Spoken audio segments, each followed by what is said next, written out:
Welcome to the Independent Artist Podcast, sponsored by the National Association of Independent Artists. Also sponsored by Zapplication. I'm Will Armstrong, and I'm a mixed media artist. I'm Douglas Sigworth, a glassblower.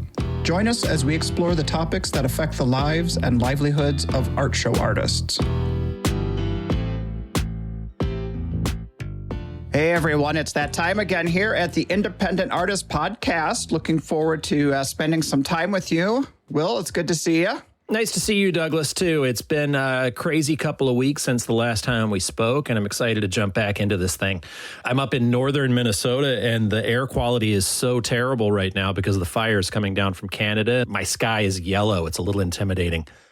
It's been just super hazy around here, like it looks like rain, and we need rain, but it just never happens. Not to bore you with talk about the weather. We shouldn't talk about the weather. We shouldn't talk about the government, like Michael Stipe says. But my God, I have not seen more than a half an inch of rain since last November. I moved down to an intense drought in New Mexico, and then I brought that drought back up with me to Minnesota. Well, last night around here, the radar was tons of red everywhere, tornadoes blowing through St. Croix County. I was glad I wasn't set up in a tent anywhere. It was kind of nerve-wracking looking up at the sky and the light show that was going on. I didn't know what was coming our way. It's terrifying. When I look out across the lake, out here across Pickerel Lake sometimes, and I see the storms coming in from the south, it's better than any fireworks display. It makes me scared about what we do for a living and how dramatic and violent these storms can get.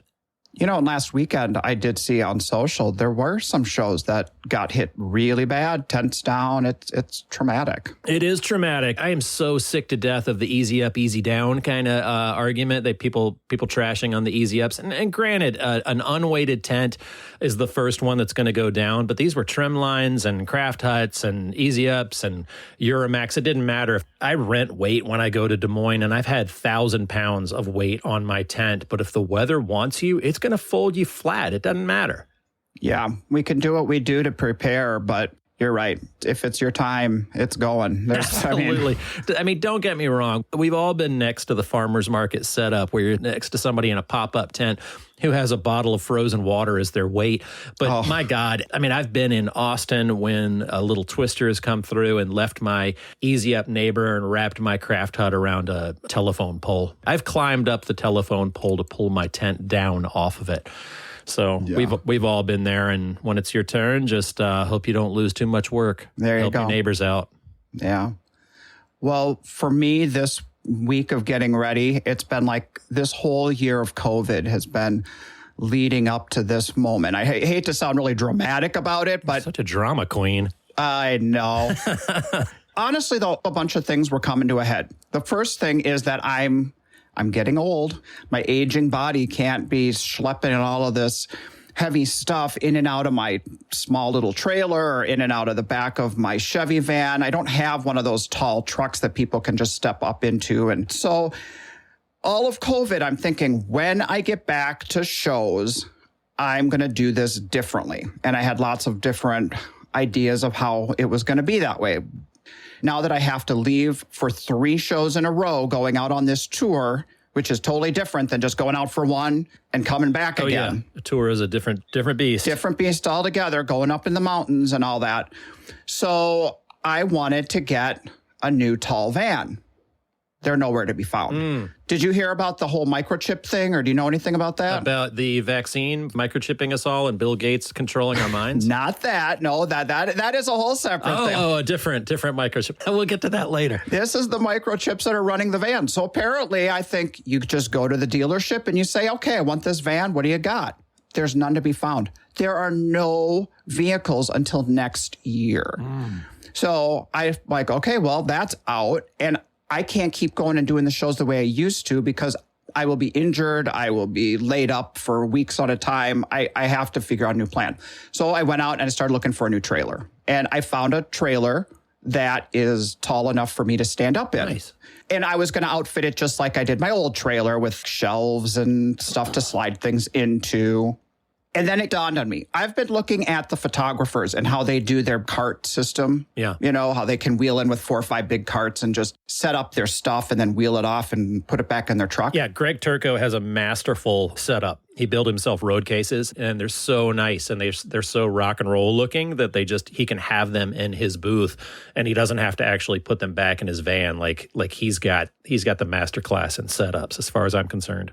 So does he actually use those carts as part of the display so it can just stay in his... He built them himself. So he's got flip bins and things like that. He's a photographer. He's got a bunch of bins. So he flips it over and it's part of his display. But the fact that they're all black and, with the wheels and they really do look like, a rock band just moved in. They're pretty badass. Awesome. Well, I decided I needed to do something like that because this trailer has ramps, so I can wheel carts up into the trailer.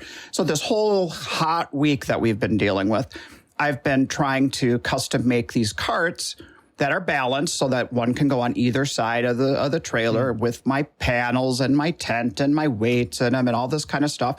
The whole time I'm building it, I'm thinking, I hope when I finish, they're not either too heavy or too tippy. It's kind of like a design in process kind of thing going. So I'm starting to near the end of that project and I'm getting them finished up. And so far, so good. I'm thinking it's going to all come together the way I want. Cool. You've had a little bit of time to do it and you have the work ahead of time. That's great. This is a big concern with me because I've driven a trailer for years is keeping that thing balanced. And it's you've got to have, it's a 60-40 or 70-30, I think.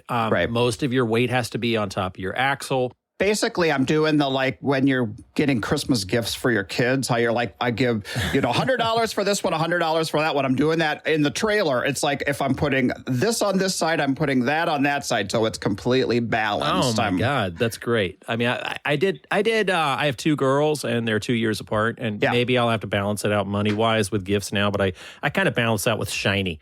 Like, what's shinier? That's a little shinier. We got to get some more shiny over here. So, no, I'm with you. I just worry about a lot of those trailers because I drive a trailer and I keep my eye on that thing in the rearview mirror constantly. I have a double mirror and the low mirror I keep on the wheel at all times because I'm super paranoid about it. I've always felt like I'm too big of a vehicle. I hate pulling in and being that guy who takes up 30 feet along the street. And now I'm going to be even longer. But this is temporary. I'm hoping next year I can maybe get a heavy duty truck that's not as long and still have this trailer. It's all a work in progress because I couldn't get what I actually wanted. Yeah, I hear you. I actually do a pickup truck with an 8-foot bed and a tall cap on it as mine. The bed of my truck is lined with carpet. I don't protect the art as much as I do the interior of the truck. So I slip it into its spots and it all fits. And I mean, it's a monster truck. It's a 3500 Dodge Ram with a king cab so the kids can ride in the back. And but it's big enough to hold me, my wife's jewelry. I have all of my art. But what I love about those trailers is you can pull it with a pickup truck and, you slip right into being a human being again. I'm not a camping guy. I know a lot of art show artists are, van camping and saving money and stuff like that. I'm a pinky out, pampered little bitch. I am too, I tell ya. I'm a lot more room service than I am can of beans. My goal with this whole process is I have so much stuff being a 3D glass artist with bins, and I've made a pretty complicated display. But the whole moving your stuff, picking it up 3 or 4 times before it ultimately rests in your vehicle. So if I could just take the stuff down, have it in its own compartment, right in the cart for the first time, when I can pull the trailer in later after everyone's gone, wheel the stuff in and clamp it down and off you go. I hope this is going to make my life easier. I hope it goes the way I'm planning. Yeah, I hope so too. I hope it works out perfectly. Other than the fact that you're going to be super obnoxious to all of your neighbors when you pull in and you're 60 feet long. My art semi. Yeah, you art train. Again with the art train. You got the art train on the brain. I've sat around in bars with friends of mine talking about art train. I'm not even kidding. Talking about take an old steam engine and every artist gets a car and we have the bar car and the food car and it's just a roving art show. Yeah. Can you imagine? Just putt around the country. Well, that to me sounds like how many of the collectors walk in our booth and asked if we all travel in a caravan or something. Oh, yeah. It's just like crazy, Yes, like how do. we're carnies or something. That's right.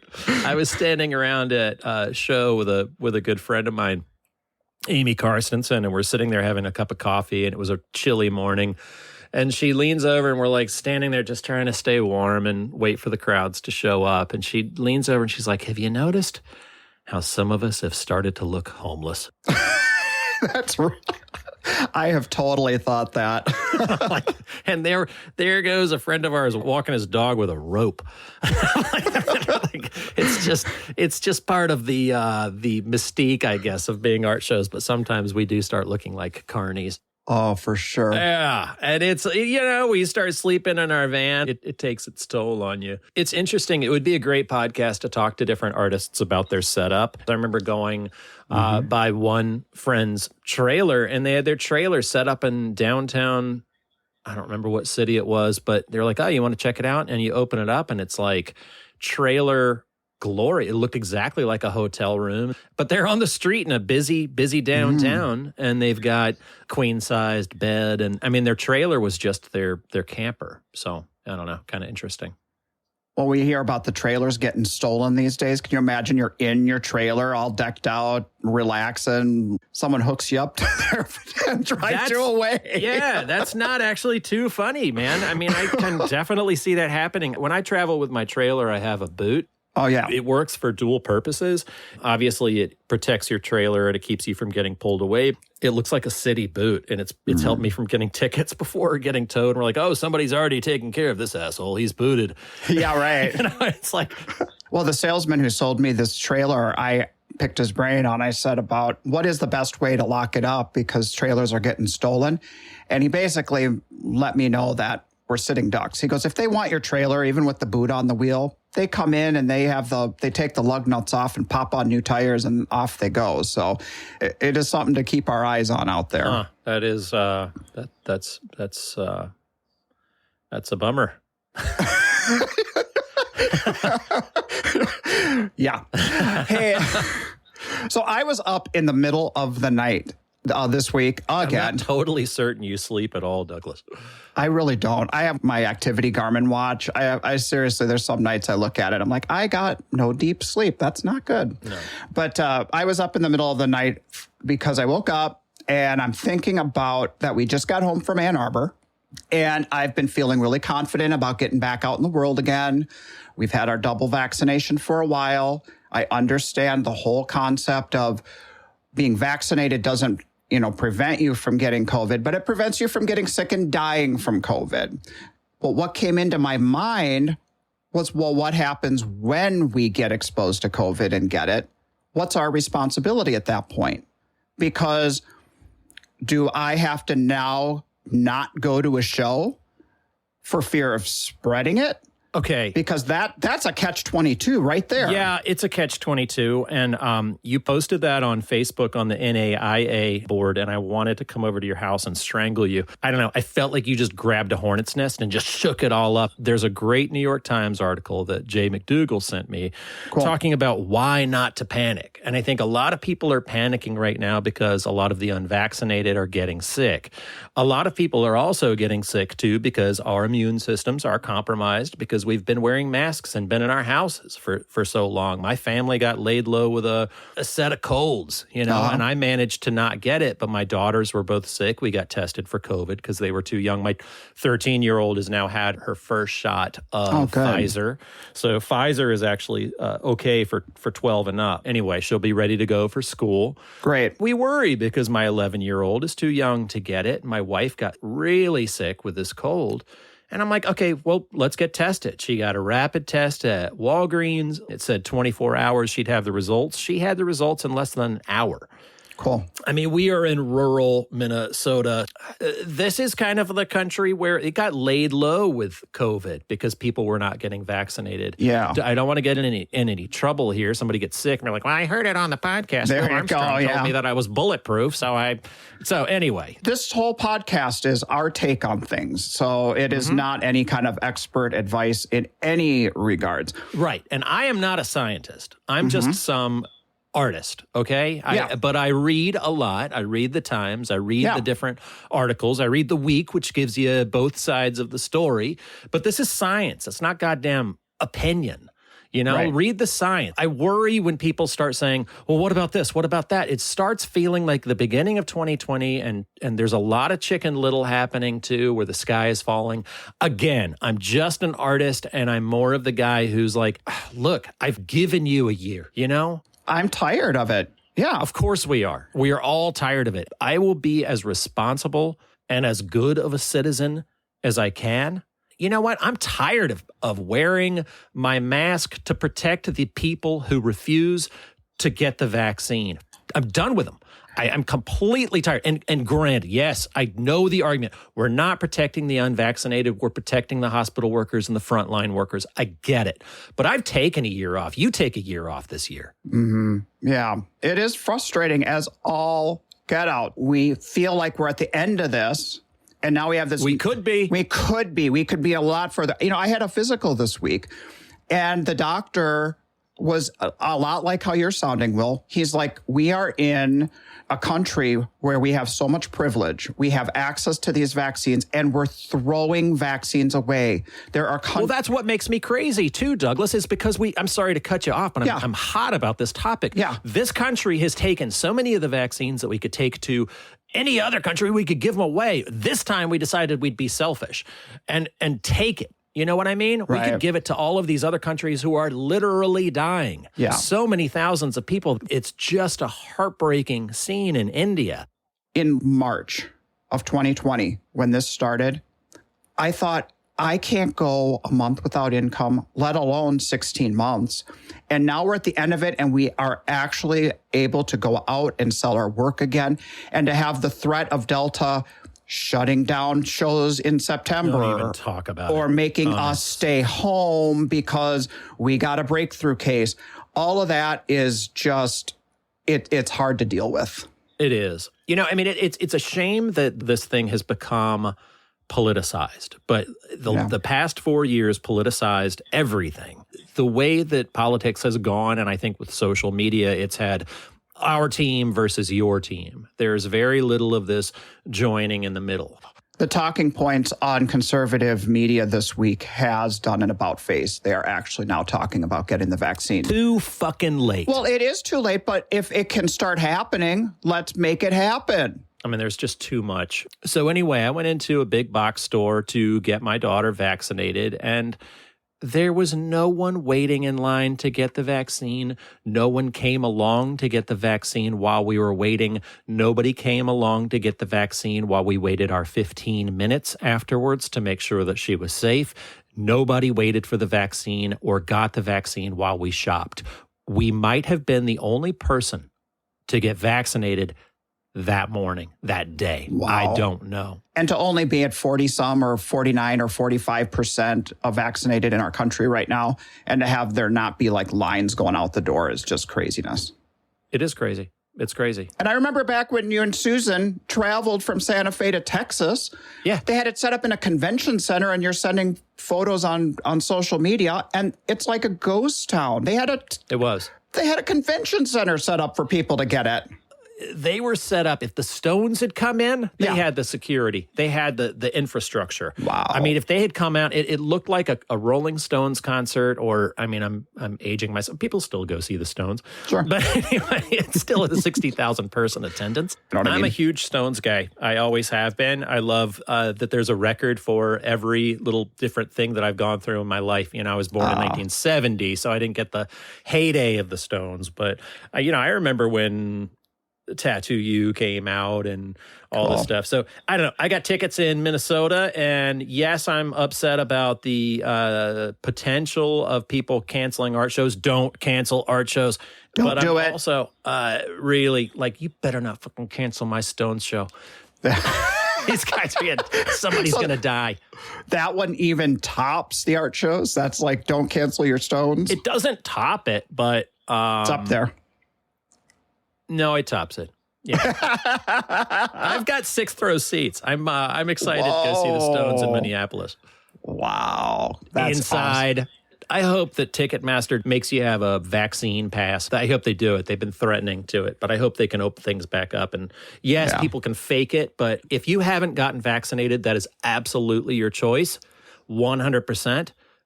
But I think your privileges should be taken away. Just like anything that I say or do has consequences, your actions have consequences. Yes, it's a free country, free blah, blah, blah, but so is a private event company allowed to do what it wants to do. So, yeah, there you go. Time for you to stay home, assholes. Let's take it down a notch here, Will. Let's calm you down a little bit. I've had so much coffee. I'm looking forward to next week, Will, because as we've mentioned on the podcast since we've started, we've been running circles around each other for 20 years, and we've never met. Our next show, we're going to be booth neighbors. Isn't that exciting? It's great, Douglas. I'm excited about it, but I'm also a little nervous. What if we meet in person and you're like, I don't like him that much. He's not that great. This whole on-screen thing, it does kind of have a build-up to, like, what's it going to be like in person, face to face for the first time? Like, are we going to slip into podcast mode every time we start talking to each other? We might. I don't know. There's a really nice rapport that we have on the show, and I kind of like the mystery of never having actually met you in person. That I don't want to mess that up. I'm starting to think you're like 10 feet tall because you talk about your height a lot. I think I'm going to feel like a dwarf when I walk up next to you. I'm not a short guy. Yeah, and put that show hat on you. I bet that puts another couple feet on you. I've got a 2.5 foot tall cowboy hat that I'm going to wear in Park City. It's really going to make people angry. Awesome. Well, looking forward to seeing you. And we'll really looking forward to seeing you too. Awesome. We are now at the high point of this episode because you sat down and talked with someone who I really respect, William Kwamena-Poh. You know, it's funny because we've been sitting here back and forth getting hot about topics, and I've been amped up and overly caffeinated. But what I love about William is his kind of zen approach. It was really nice to sit down with William, Douglas, and just kind of get his insight on what he deals with on a day-to-day basis with art festivals. Yeah, well, let's jump right into this episode, and we will talk a little more about it at the end. How's that sound? Sounds great, Douglas. Thanks. All right, here is William Kwamena-Poh. This episode of the Independent Artist Podcast is brought to you by Zap, the digital application service where artists and art festivals connect. I'm just starting to get organized for winter 2022 in Florida and planning out what shows I'm going to be doing. Oh, thanks for the panic attack. I appreciate that. I haven't even begun. No, I really appreciate what they're doing for us as an industry. You know, and it's not just about us, it's about the shows too. I mean, the shows are able to see our images and create a good jury and then manage all of our information so they can communicate and keep their shows really organized. I don't know about you, but I find myself late night doom scrolling after that first rejection of the season. So it's always helpful to me to have everything in one place. That's right. We want to send out our thanks to Zap for sponsoring us this week.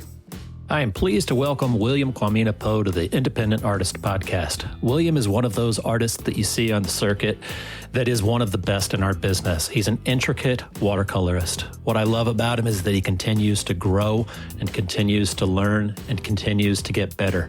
You're never going to catch him. William Kwamena-Poh, welcome. So, William, welcome to the Independent Artist Podcast. I appreciate you joining me this morning. How have you been, sir? Thank you. Thank you for having me. I appreciate it. I've been good. Tried to get back to working, you know, with COVID and everything going on and all the shows going all over the place. Oh, yeah. You do the best you can. You do the best you can. How did you end up handling last year? Did you just have time in the studio or did you work other outlets? I did not. I mean, to me, I took a respite. Nice. I tried my best to work. But this pandemic that a lot of us have never been through, 99% of the world population has never been through before. So trying to figure out a way to handle it was really, really rough. When people talk about how bad it was or how bad it can be, you either get scared or say, okay, it's nothing, or oh, really, this is going to be bad. I got to be careful. So for me, I took it very seriously. At first, I never even came to the studio, but my studio is just 4 blocks from my house. So it's a lot easier to come here, hide, and work. Yeah. And I was not able to do that. I was so functionally just hit hard, depressed and anxiety and all this stuff. But then later on, I realized, you know what? just go work a little bit. I had a show at the museum that was in progress. It opened in 2019 and was going to run through May. So they canceled that and then they reopened it. So I was all over the place. Wow. So they canceled that show. I saw that online about your show. Yeah. They canceled it, but they reopened it July 1st and let it run through August 3rd, August 10th. So it was really good. So I had some publicity. I had some, but it killed a lot of that energy in between. But it was a nice thing to have. Right. To have on your resume, but also and a nice achievement to make. Absolutely. Because you made sure that people recognize your work was always getting better. So when you do a show like that, is it for, I mean, because typically when we show our work, it's for sale, but with a museum show, is it for sale? Do you have people reaching out to you as far as purchasing or is it just mostly an exhibition? It is an exhibition. Right. The museum cannot sell for you. Of course. But you can sell the work at the museum and you just have to let them know, hey, this is sold, blah, blah, blah, and all that stuff. So I was able to sell, but, and also let the museum know that it was sold. So it worked out. It worked out really nicely. So, yeah. Mm-hmm. I found myself too, just kind of crippled in the studio and I do have kids. Yeah. So kind of leaning into those guys and trying to figure out how to guide them through the pandemic. But exactly. I mean, just kind of, we did have more family time, but dealing with you're talking about depression and we moved to a different town and trying to kind of shepherd them through that experience and not being able to make friends. And it really, I mean, depression is right. It really, really works on everyone. It works on everybody. I'm glad that some of these athletes are bringing it to the forefront because for a lot of time, long time, people, all kinds of people feel like there's only a certain section of people who can talk about mental health or that they get into mental health issues. Like you should not be talking about it. But no, we all should talk about it because it affects all of us. We all have we all have brains, we all have bodies and they function together. And if we don't try and make it work together, then we have a problem. So yes, we should talk about it. I'm glad that I'm able to even voice it and not feel, any negative way about it because it's life. It's a human experience. Absolutely. It really is. Mm-hmm. And there's always been kind of a stigma on seeking help for that kind of thing too. And it's nice to be able to talk about it. And I mean, I've definitely had therapy myself just to guide me through some difficult times in my life. And it's great, to be able to talk about things and not necessarily burden your family. You get to talk to those professionals where you actually, they understand the problems. They do. They do. Yeah. Yeah. I mean, I had that injury at the beginning of the spring and just dealing with that and being, kind of takes away some of your manhood too. You can't lift anything and you have to sit on the couch and you have to just heal. Yes. It's tough. It's tough on all kinds of levels because same thing, you go through this whole situation where you're trying to figure out, am I going to be able to sell? Am I going to be able to pay my bills? You go through all your savings and it gets you to a point like, okay, what's going to be next? Luckily for me, I was able to get a break here, there, and get people who supported and who kept buying. So it eased that a little bit. So, it was not that tough, but it was a different way of looking at life altogether, all the way around. It was different. It really is. It's an interesting story. I want to hear a little bit more about your story and about moving. I was reading in your bio that you moved from Ghana to Talladega, Alabama. And I was sitting there thinking, I'm like, man, that's like moving from, and I was sitting there trying to come up with an analogy. And it's like, no, there's no greater, there's no greater culture shock, I don't think, than moving from the coast of West Africa to Talladega, Alabama. I mean, it's just, it almost seems like a movie. Can you tell me a little bit about that move? It was the culture shock. It was because you think of America, you think of New York, you think of Chicago, you think of Atlanta, you think of the big cities. You don't think of green spaces. We grew up on a university campus that had a 5-mile radius. Everything, where we lived, where the students lived, the faculty, the administration buildings, all were on this enclosed space. So it's a huge campus. So to come to a school that I could literally walk from one end to the other in maybe 10 minutes, and then to ask people ask you, where you from? Do you live in trees? Do you live in like, crazy questions? Wow. And I'm like, wait a minute, our campus is a lot bigger than this. It's more modern, and everything. So it was a difference. It's like we flew all the way to this, But the difference was that all the roads are tarred in America. Literally 99% of all the roads are tarred. So that's a clean, different environment that you find, and all the sidewalks are pavements, even though it's still different from most American cities. I mean, as I've lived here for 40 years, you can, But immediately it was like, this is still very nice. And the cultural shock for me was when the first lady I saw, and I felt like I wanted to speak to her in my language and realized, oh, she looks just like me, dark skin just like me and everything, but she wouldn't understand what I was saying. That was the thing that you had to take in and like, okay. Now, from now on, it's just English. When I get home, I can speak to my dad just like we spoke in the house to our parents. But we also spoke to most of our friends on the streets in English because we have friends from all over the place. I have friends whose mother was from Spain and whose parents were from Sri Lanka, people from Germany. So there was an international body of people there. So you started speaking differently. But to come to a place where it's like people look like you and you expect them to know, and it's like, no. They have no idea. Yeah. That was different. Yeah. That was different. I can imagine. Yeah. How old were you when you came over? I was 20. Okay. I was 20. I flunked out. And I tell people this, they all like shocked. I flunked out my high school art exams. And my dad was like, you're going to take this over again. For a college professor to want his son to be an artist was kind of a little bit of a shock. But then I did not know. Later on, we found out that my grandfather was a musician, a piano teacher in school. He died young, so my father really never had a chance to see him or to know his talent.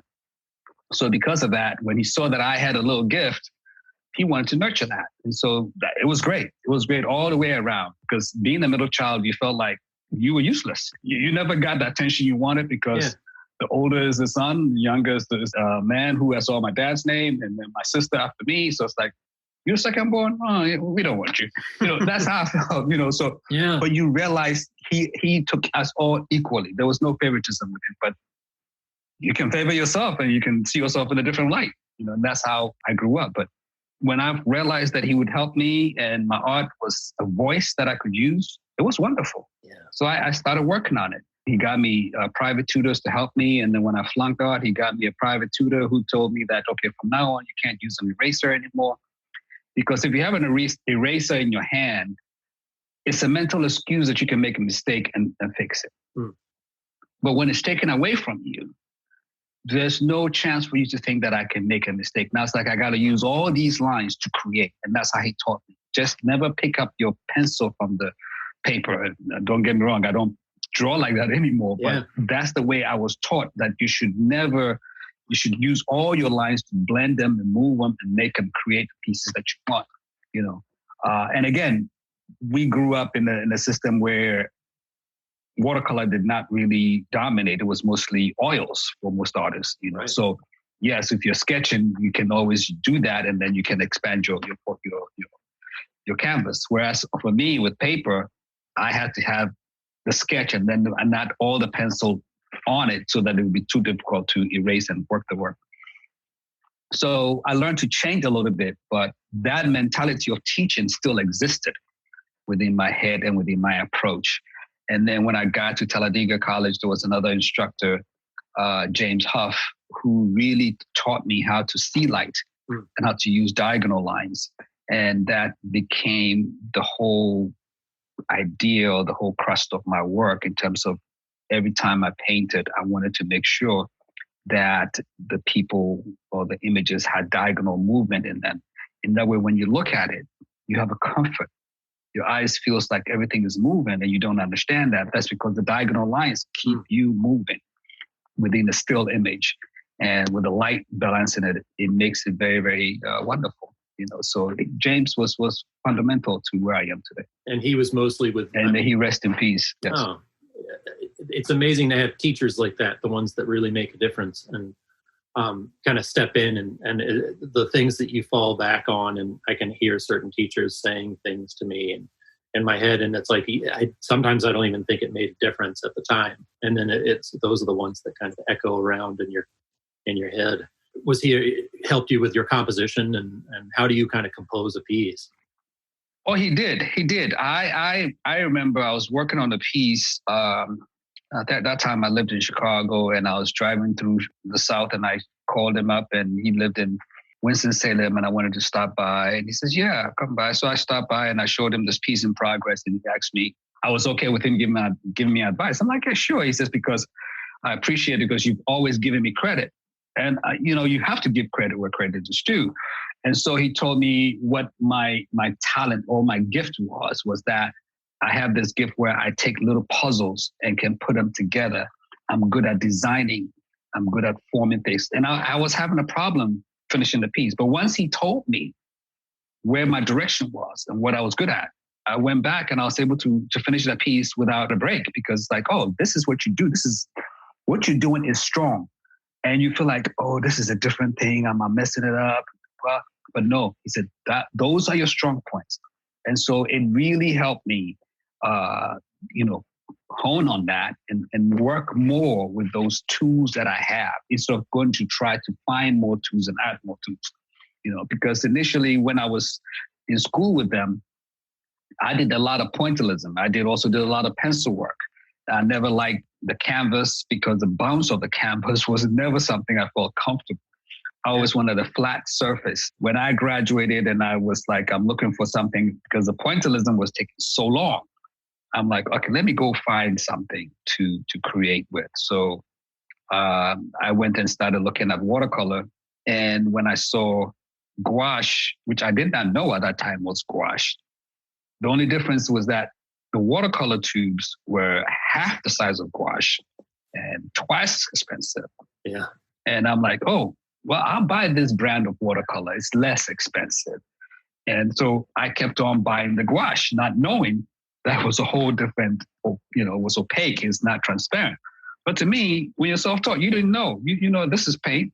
You take this paint, you put it on the paper, and you get what you want. Right. And so I kept on doing it till years later. And somebody said, well, William, that's not really watercolor. It is opaque watercolor. Like, at that point, I had inspiration from Jacob Lawrence and from other artists who had built their careers using gouache. So it's like, it's good. I can still work with this. Your patience with gouache is really impressive, because if you've worked with that kind of thing before, it's really tough to do. Well, that's why I'm saying I brought in that issue of pointillism, because if you come from a place where you were just dotting and now you have a brush to paint with, you are more happy. You feel like you're moving 10 times as fast, even though you're not moving that fast. You're moving 10 times faster than when you were just dotting a space for like 5 hours and it's still not filled up. Yeah. So it really changed my whole approach. I went from doing a piece in 5 months to doing a piece in maybe a week. So it's like, wow, this is great. Now I'm still working on a piece that takes me a week, 2 weeks, 3 months to work on it. But it's a different scenario, because now I know what I'm putting in there. I know what I'm expecting out of it. So it's a different approach. Yes. Yeah. So I kind of want to talk a little bit about your history, because you have moved all over. You mentioned you lived in Chicago. You kind of chose the South. You're coastal now. You're down in Savannah, Georgia. You moved over from Ghana and into Talladega. When I left Ghana, I did not want to go to college, but I was the son of somebody who was a college professor. So it's like, whether you want to go or not, this is your path. Right. So I had to go to college, and then I had to first semester. We had to audit the course, because it's like, okay, these people are from Ghana. They don't really know our system. So is he going to fit? After the first semester, the second semester, they said, okay, now you can take the courses as it is, and then we'll see what happens. So after that, my dad left after the first year. He came on a Fulbright for 1 year. Once he finished, he went back home. We were left on our own.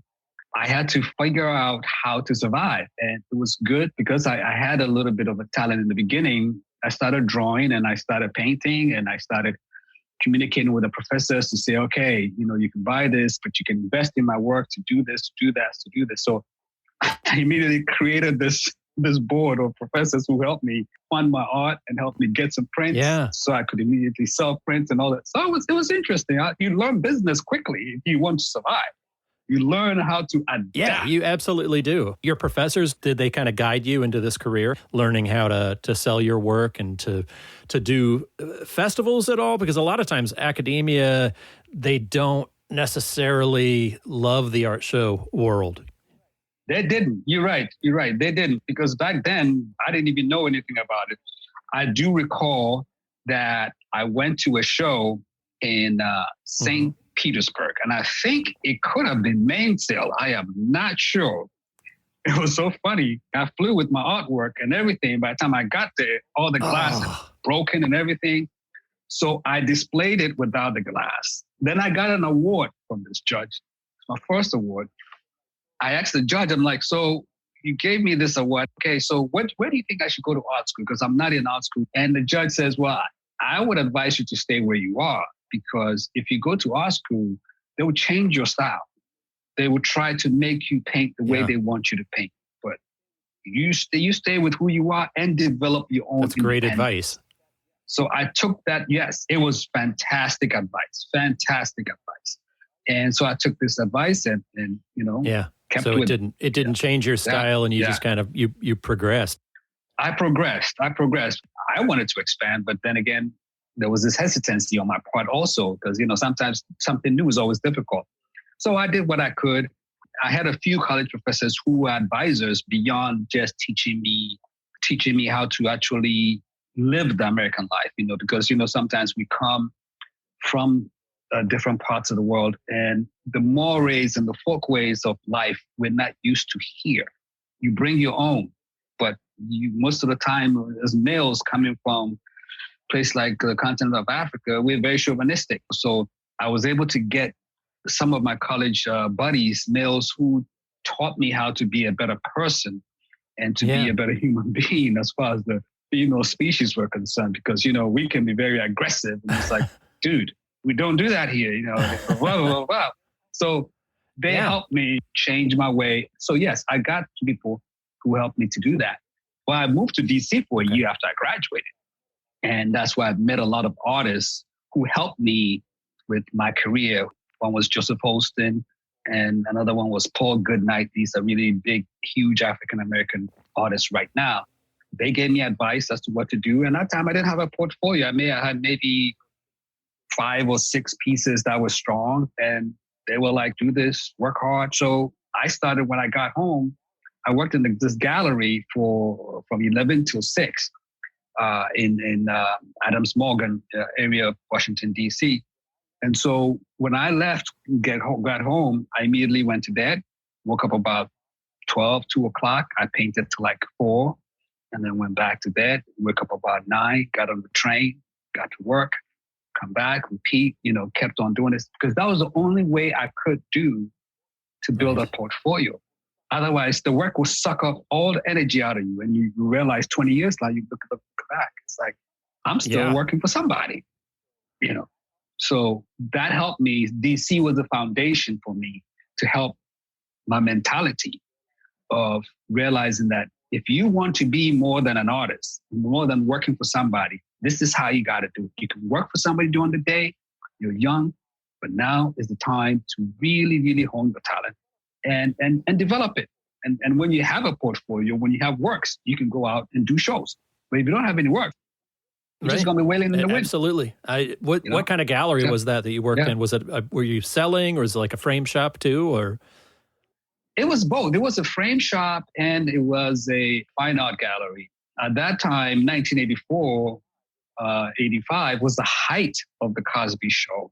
So there was this one lady and her sister, Vonette Honeywood, and her sister, Stephanie Honeywood, who were so sweet.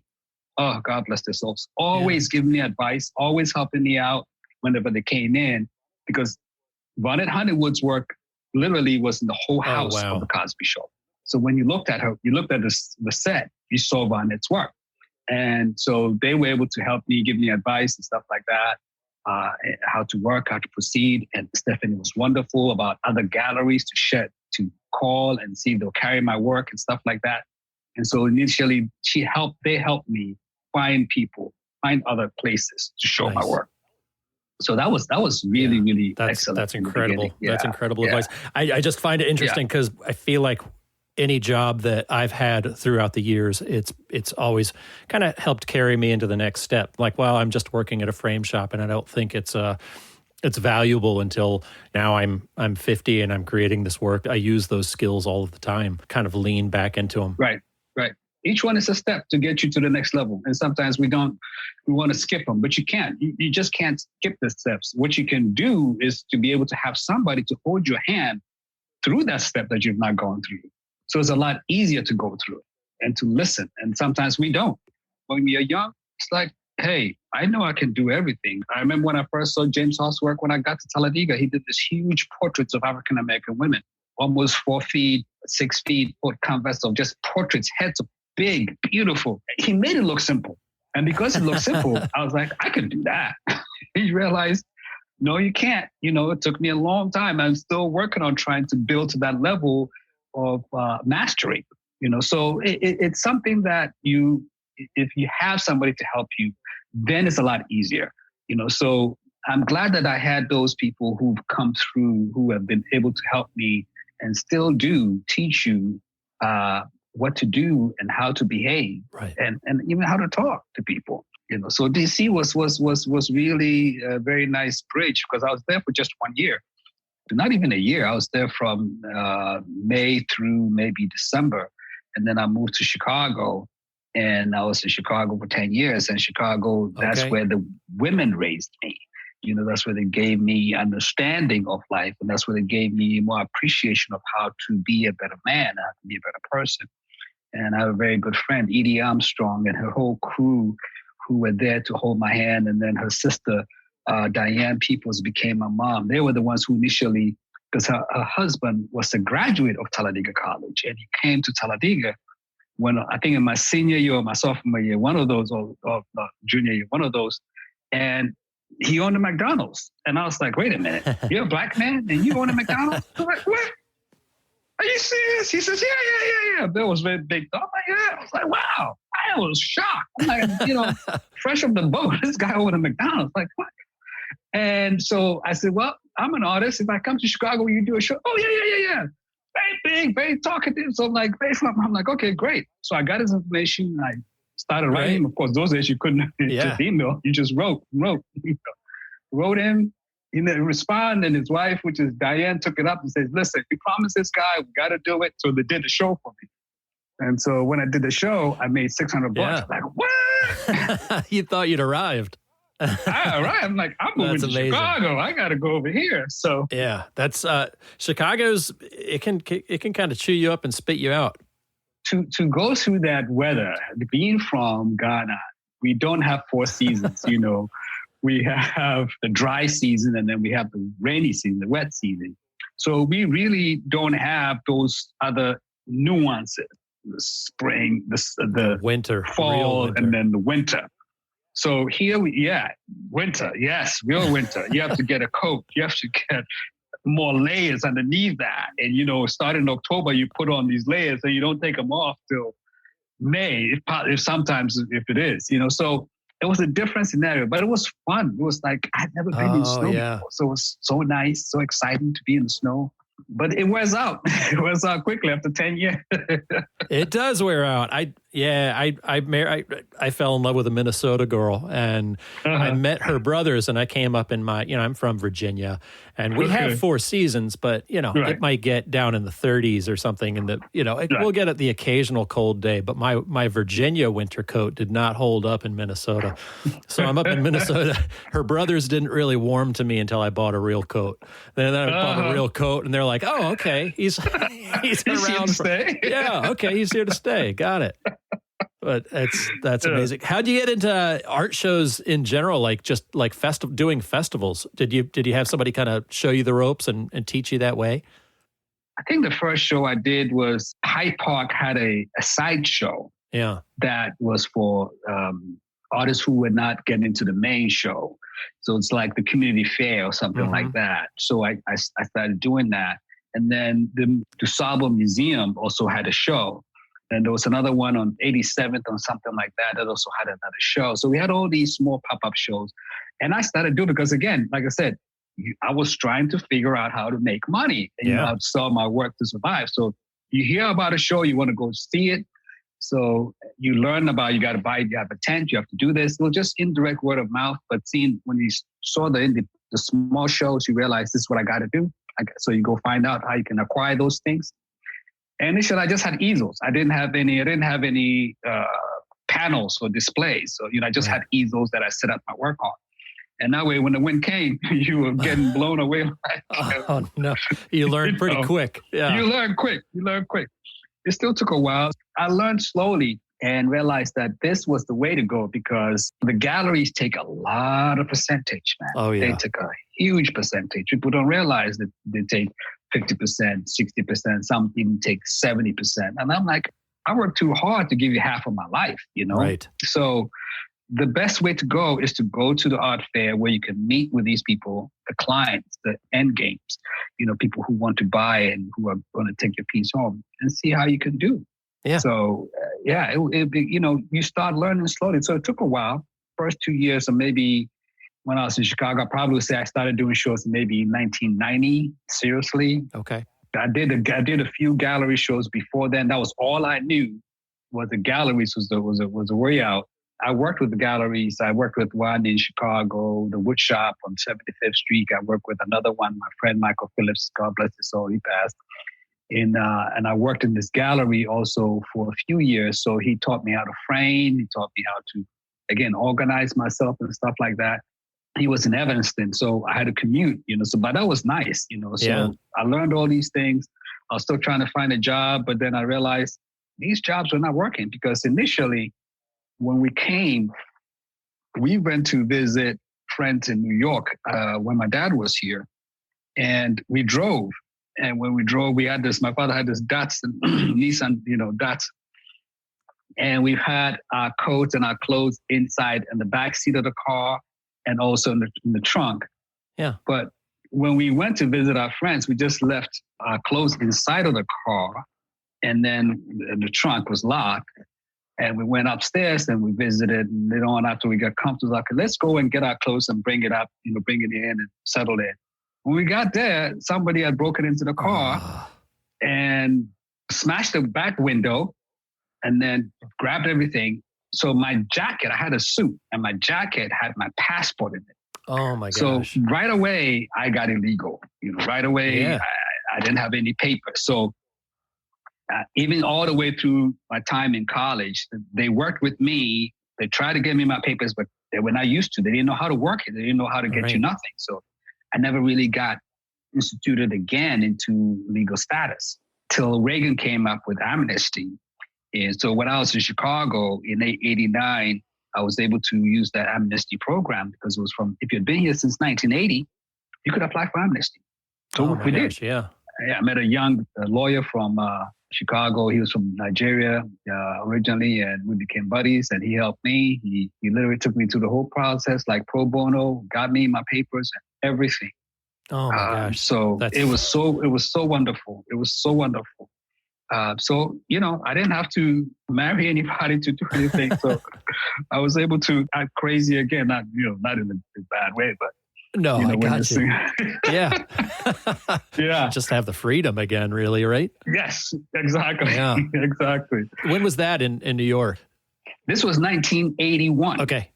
1981. That was pretty close to right after you moved here, correct? Right after I got here, yeah, because it was still when my dad was here when this thing happened. Old enough when you came that you didn't I was kind of thinking like with that culture shock that I mentioned too, just you didn't resent your father for moving you. It was more of an opportunity because you're 20. At that point, you're a young man. I was thinking about my own family, and my daughter is 13, and I have a 13-year-old and an 11-year-old. So they're old enough that the move had a little bit of resentment, I guess, with them. They're like, what have you done to us when we moved just across the country, moved from Virginia to the desert of New Mexico? Right. And they're like, well, what are you doing to us? But you were a young man, so you don't have that. I was. I was. And again, you got to realize also we grew up with, I would say my dad was an authoritarian figure, but yes, he was the only one. And the reason we came was because my dad and my mom had separated in 69. So he got 2 tickets. He got a ticket for his wife and for one son. He didn't get a ticket for all his children. He got a ticket for just 2 extras. So he decided to take the 2 eldest kids he had. Like I said, he did not favorite it. He was not a favorite guy. He was like, his first 2 are going with me. And that was it. Very simple decision. I had flunked out of college, high school. I was wailing in the wind. He's like, if I don't get rid of this guy over and settle him, by the time I come back a year or 2 years later, I don't know what he would have done. I might have sold his house. I might have sold everything, whatever it is. So he brought me to make sure he could give me some direction, which was great. I was a bad kid. Yeah. So I felt like when it was coming, I was like, I'm the bad one. Yes, to look at this honor. I'm going to America. My dad, hey, look at me. So it helped me settle down. It helped me find direction. When we were so young, I don't think I really had a direction of where I wanted to go with my life. But when I saw James's work and I saw what the talents he had and all these other people who were artists when I was working in DC, Adams Morgan, and saw all these other artists work, and I saw, it's like, hey, you can do this too. At that time, in my mind, I was like, I could do anything, but I didn't have the skills. I thought I had the skills, but at every stage in your life, when you look at your work, it's great for you see. And that's a good thing, because if you look at your work now, you can see, whoa, but at every stage in it, it is great to you. And that helps you keep on wanting to do better, because you just keep on because you think you're good. So I'm going to just do more pieces. And the more you do, the better you get. So I was able to use that mentality. That's really important. I think a lot of artists have, that kind of self-loathing where they create a piece and then they don't like it. And I've done that. I've been guilty of that myself, where I create a piece and I'm like, why did I do this? What am I thinking about? I would finish a piece, take a picture of it with my phone, and then just turn my back on it and leave it and be like, I don't know that I love this. Why did I do this? And then I'll go in the house and eat lunch, and then I'll look at my phone and look at the picture and that I've taken of it and be like, okay, I'll go back out there and look at that. That's not as bad as I thought. So I like the idea that you had confidence in each step, kind of going forward, and then you can kind of look back at your early work and see how far you've come. But I have confidence now. I had confidence then, but there were different confidences. You know what I mean? When I was younger, I thought I could do it all. But you look at the work that you produce now, when you produce back then, and it's like, I need to tear all this stuff up, but then it's not what it is. It's just the steps and the bridges that you needed to get to where you are. Exactly. What creature works from 4 a.m, 2 p.m, and 3 p.m? That's man. So at some point we all have to crawl, and then we have to get to a point where we can use 2 hands and use 2 feet in a different way of things. So it's slowly but surely you keep on learning. And I'm glad that I did, because again, when you are in a different place, a different country, and one, you can't get a job because you don't have the papers to get the job, the only way you can do it is make sure you harness your talent to the best of your ability to get so you can do what you can to survive.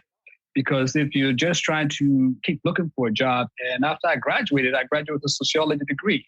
I didn't know what this degree was going to do for me. Yeah. So I never really did anything with it, but I was able to just work my art, my talent that my dad initially pushed me to. And that talent is what fed me and gradually got me from point A to point B to C, gradually getting me over and here and here and here to keep on expanding. And I'm glad I did. I'm glad I did. I'm glad I stuck to it too. Yeah. I'm glad too. And I love hearing you talk about continuing to learn, because I feel like sometimes in art shows we get trapped doing one thing, or we feel like we have to do the thing that got us into the show. That, okay, well, this is selling. Now I have to keep making that's selling. And continuing to grow, continuing to be inspired is what keeps us happy, I think, as artists, or me. And I get happy looking at your work too. It's just kind of the inspiration of it. And I want to talk to you a little bit about your subject matter and how you choose that. Sure. And I think it goes back to the questions that I said initially I was being asked when I got to Talladega. It's like, where are you from? Where do you live? And then XYZ, you have trees, do you live, you have cars, you have this. And so when questions like that are asked, and you realize that, okay, and then it's like, who are you? I mean, it's really that question that really becomes, who are you? And the who are you question was asked indirectly in so many ways that you realize, I don't even know my own culture. Because, you realize you are part of the culture, but being part of the culture does not mean that you know the culture. So all of a sudden, it's like, I have to go back and learn about me. And we have a symbol called Sankofa, which means you can go back and undo your mistakes. So it was like, there's no shame to go back. So when I started going back home in 1989, it was to take pictures of places that I never had a chance to go by myself.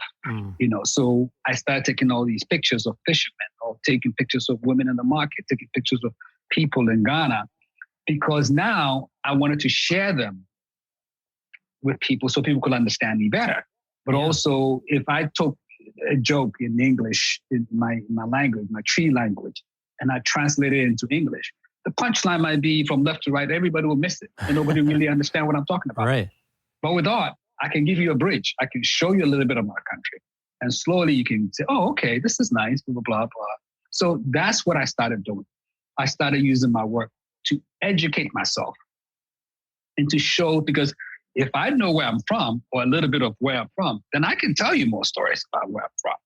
And that way I can also get to know me better and get to appreciate where I'm from better. So that kept on going, and then for a while it took a long time, because I did not go back from 89. I think the first time I went back was probably 2000. So it was a long time, almost 10 plus years before I went back home. And then when I went then, it was, now we want to go back again, and build some more and take some more pictures. So in 2000, I took maybe 40 rolls, because those were still filmed. I took maybe 40 or 60 rolls of film, and that became the body and the foundation for what my work is right now. And you talk about growth.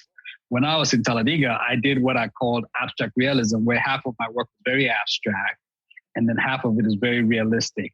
Okay. And gradually build that. I don't know if you can see, there's a piece right behind me. Yeah, three ladies dancing. Yes. That piece was done in honor of the release of Nelson Mandela from prison in 1990. But it's that abstract realism piece. So I did that for 10 years or more when I was in Chicago. And then when I got to Savannah, it's like, this has a ceiling, whereas realism does not have a ceiling. Realism, you can just expand it into which way you want to. So I'm like, okay. And I was always doing realism. I was always doing both. Being a pencil person, an abstract person. Abstraction was more like a thing I was trying to do just to be famous, not really to be an artist. But I felt like Picasso did Cubism, and all these other guys did. And I don't know their reasons, but whatever the reasons was, it worked for them. For me, I felt like abstract had a ceiling. That's interesting. Because I feel like with Picasso, he starts with very realistic work and then moves into the cubism. And I feel like you're saying you kind of went backwards and started kind of doing abstract and then honing it and wanting to kind of tighten it up. And Interesting. Yeah. And then, but it was also because of what I was trying to communicate, because if you're trying to show people the truth about where you're from, if you give them to them piecemeal or bits and pieces or abstractively, they don't get it. Right. You have to give it to them realistically. This is where it is. This is how it looks like. Not, let me abstract it for you so it's more palatable. For me, I don't believe that. I think that in order to show who we are as people of color or as a black person, I show you my traditions or my environment, my culture, where I grew up in its purest form. It could be the dirty, it could be whatever it is, but we give it to me so I can understand it. Don't sugarcoat it. And when you sugarcoat it, or when you abstract it, then it's like, when I get to your place, when I go there, I don't really know what to believe anymore. Okay. You know? Yeah. But if I give it to you realistically, the truthful way, then when you go, this reminds me, William just gave me a window. Interesting. That's beautiful. And that's what I want to give. I mean, that's also, I mean, I can't remember who said this, but it was, there's a quote, the cure for racism is travel. Mm-hmm. And I feel like your work gives gives the viewer that, whether it's me just engaging with the human beings, the empathy that you see in the faces. So I hear you. I see that. It's interesting too that you started this body of work to kind of educate yourself, but then I feel like you're educating the public too. You're giving like you said, a window into yourself, your history, and then a window into Ghana too, and the. Exactly. I mean, when I was a kid growing up in Ghana, I felt like I was bullied to think that I was ugly. So you felt like, you didn't want to go back and be bothered with the space anymore. Yeah. But then when you realize that you're not ugly and that the place is beautiful, it's like, now I want to go back and absorb more of it and be more proud of where I'm from. And so it's like, yes, let me go. Let me share my people. My truth is coming from me. It will be a lot easier for people to see my truth. And I can give them a window truthfully so that I can share myself positively so that people can appreciate a positive attitude versus somebody saying Africans or Ghanaians or people or Black people are bad, so we have to paint them this way. And so there's always somebody who gives you a negative brush. Mm-hmm. Whereas I can give myself a positive brush, a positive attitude, which is the truthful attitude, because there's no one race on this earth that can say, we're good and you're bad. It does not work. We all are bad and we all are good. There are pockets, there's some are good and there's some are bad in all races. So in order to change that narrative, share the positive, share who we are, show my culture, show how we dance, show how we live, show that we are excited to raise our kids just like you're excited to raise your kids. Right. So we have the same love that you have, that we have for all these various issues that we all cry, that we all deal with the same thing. And don't think that when you pinch me, I'm not going to be in pain, that somehow I can absorb more pain than you can. No, we all feel pain the same way. Absolutely. So those are things that we need to bring to the forefront, that people can see all of it and understand that on the bottom line, the only thing that's different from us is the color of our skin. We bleed red. Right. Everybody bleeds red. Yeah. Everybody cries, so yeah. Yeah. Clifton Henry, he said this in, not on the podcast, but he said this in, I can't remember, but it stuck with me, but you can't love Black culture without loving Black people. Exactly. And it's exactly. I feel like that really rings true in your work, and you see the kind of the empathy coming across in the faces, and that's one of the things that I really appreciate. Oh, I appreciate it. Thank you. Yeah. Thank you. Well, you mentioned when we were talking about the possibility of doing the podcast, of the challenges of putting your schedule together, and where you go and where you want to show and what you do. Like you were mentioning Texas. And like not even wanting to go to Texas. Yeah, I mean, I love Texas. Mm-hmm. I love to do shows. I have had great shows in Texas, especially in Houston. Before Bayou came around, there was a Houston International that we did, which was great. And then you have Fort Worth, which has Main Street, which were great shows. And I had great shows over there till the laws changed. So all of a sudden, it's like you have this open carry laws where people walk around with guns and stuff like that. Yeah. So I felt like it's not a comfortable zone for me, because at the end of the day, and this is just my belief, I was not part of the foundation fathers who wrote this laws about the right to bear arms. Yeah. But somewhere along those lines, I feel like those laws were specifically targeted at people of enslaved people, so that they will be kept in place. Now, a lot of people tell me, yeah, it's different, it's whatever it is. This is the only country that I know that has that kind of a law. that you have a right to bear arms. Right. I don't know about it. I've not read the Magna Carta or whatever for for Britain or for any other place. Yeah. But the issue to me boils down to this. Why do you need a gun now when you want the police and you want the police to still be enforced and you still want the police to be militarized and you still want the police to get bigger? So if you need all these things, why do you still want to have a right to bear arms? If you have a gun, keep it at home. Fine. Right. But you say, well, if I go out, I might get shot, so I'm carrying my gun. The moment you buy a gun, in my opinion, and you have a gun in your pocket or in your backpack, a part of you says that I believe I can kill somebody. Now, you may never think that. And they say, no, it doesn't. It does. Because that's what those guns are for. They're not to maim or whatever it is. They're supposed to destroy lives. So when you're carrying it and you don't even know how to use it, you have a right to bear it, so you want to carry it. And it's been used for years to target people of color to keep us in our place, quote unquote. You have to remember, every time a Black person is carrying a gun or shows that he's carrying a gun, the police or any other major force in that city or that country or whatever wants to make sure that they kill you.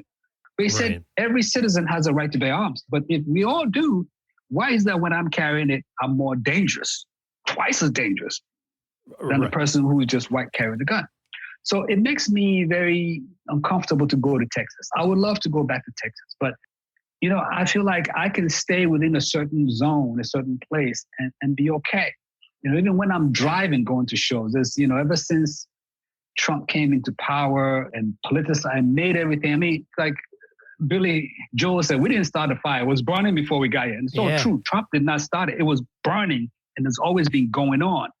But now he just blew it up and made it like tell the cops, knock them upside the head when they do something. Or when you arrest them, just give them, hit them harder. Yeah. So now it's been made, quote unquote, legal for you to do this. So when you drive, you feel like you always have to be watching yourself because you get stopped not for doing something wrong, but just for being a Black man driving. Just driving while Black. Yeah. Driving while Black. So it's like you never know when you're going to get pulled over. So you always have to be careful. The blessings of the good Lord is what keeping me and a lot of us alive. Because yes, at the end of the day, that's what we have to do. So yeah, I worry about it. Yeah, I worry about it every day. But at the same time, it's kind of the ugly side of what we do for a living or what you have to go through. But do you have to work in extra time? Do you get stopped pretty frequently when you're going to shows, or is it a certain area that you will get stopped more? Or? I have not been stopped recently, which is great. I got stopped about 2 years ago. That was the last time I got stopped, and I was coming from a small show I did in Athens. And the cop said, and this was right here in Georgia, because Athens right here. And I was coming, and he said to me, I didn't see your seatbelt, so I just want to check and see that you had a seatbelt on. And I said, yeah. He says, how's your day? And I'm like, it's not great. I had a lousy show, but the good thing with art is that you can always sell it tomorrow, so I'm okay, I just try to make conversation with him and try to make him at ease and all this stuff. And then we see my license, which I'd already pulled out. When I get stopped, I pull out all my information. I'm either holding it or on the seat. So when you say, show it to me, I just reach over the seat and I give it to you. And so I gave it to him. He checked it and says, all right, old man, have a nice day. And I said to myself, well, if this gray beard is going to keep me alive, then we got to make sure we have more on my face. Because the mentality is he's older, he's not a threat, whatever. If that gives me the reason to feel safe, right, more power. But again, all kinds of people have been killed for no reason. You have older men have, like my age, have been stopped. So you never know what's what. But this year, this time when I'm driving more so than anything else, yes, I try to drive during the day as much as I can. Because you feel like if you drive during the day and somebody pulls you and you get pulled over, there's more witnesses to help you. You just keep on being prayerful and just keep on going with doing what you're doing and making sure that you're clean, you answer questions as much as possible, and try in some ways to make the cops feel at ease and understand that that their jobs can be difficult because cops have been shot. Sure. Cops have been shot and killed for no reason. You got to also be careful. right here in Savannah. My studio is right downtown, a place called City Market. And there are a lot of wonderful cops who walk around, who come around and check on us and stuff like that. In fact, there was one time that I left my keys in my door. I locked the door and left the keys in there and went home.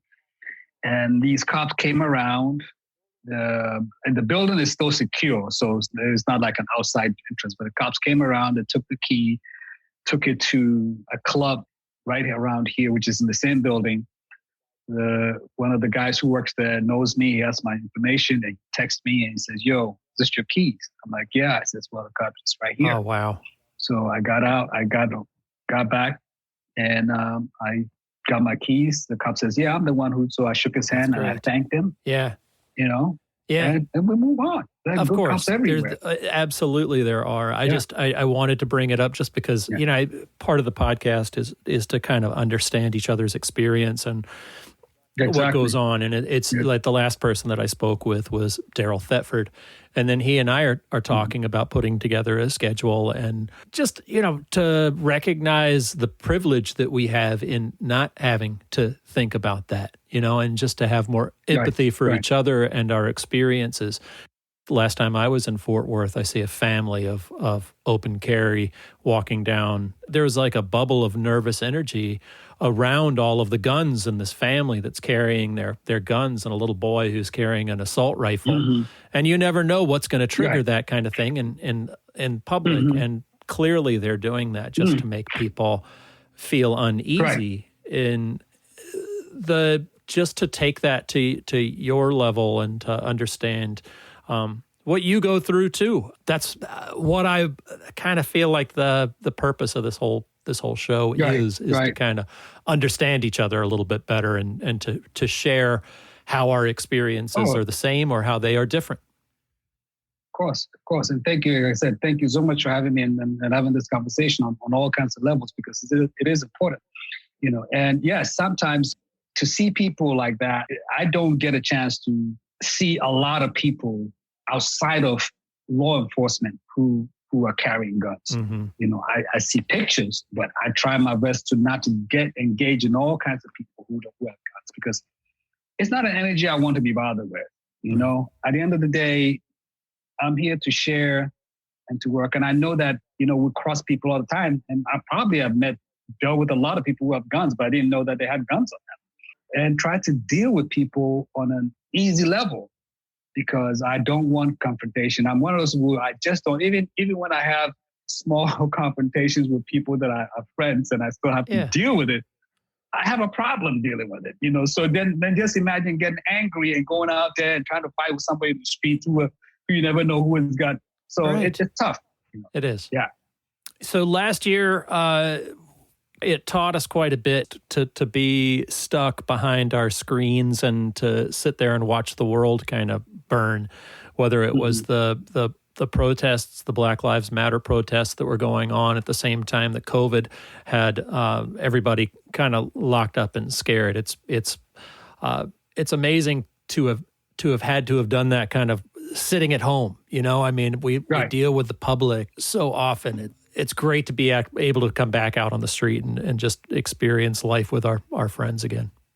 It is wonderful. Listen, we need the business. I fully get it. I just feel like there has to be a balance so that everybody can be safe.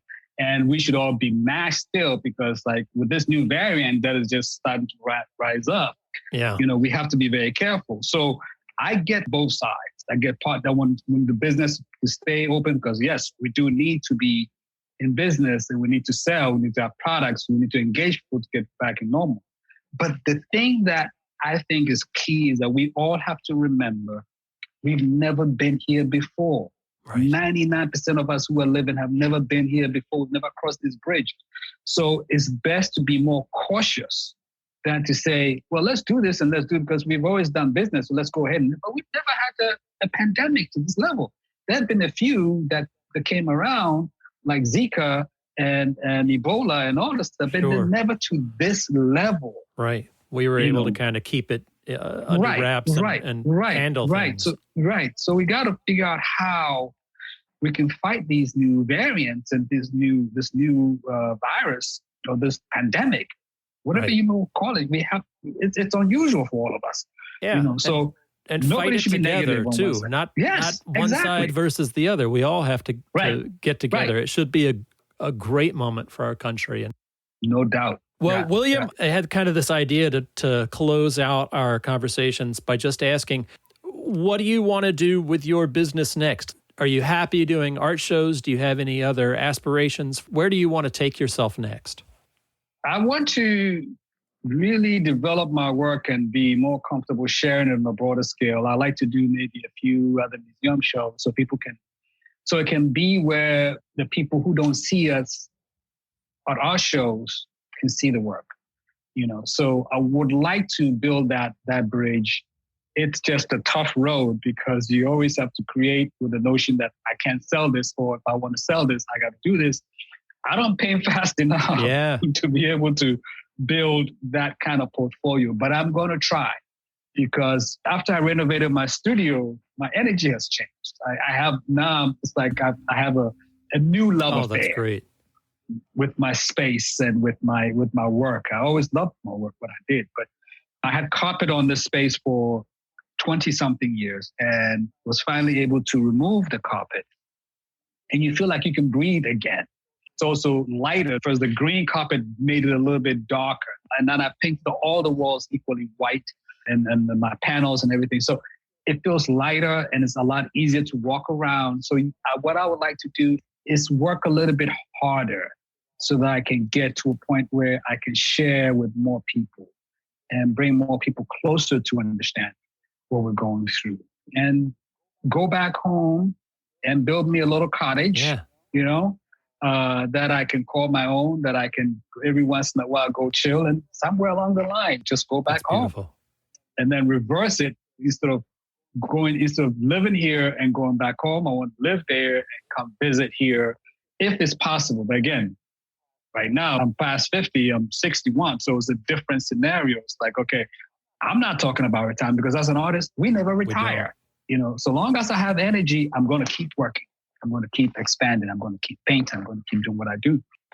My goal has always been to share and to show people of color or Black people where we're from, how we live.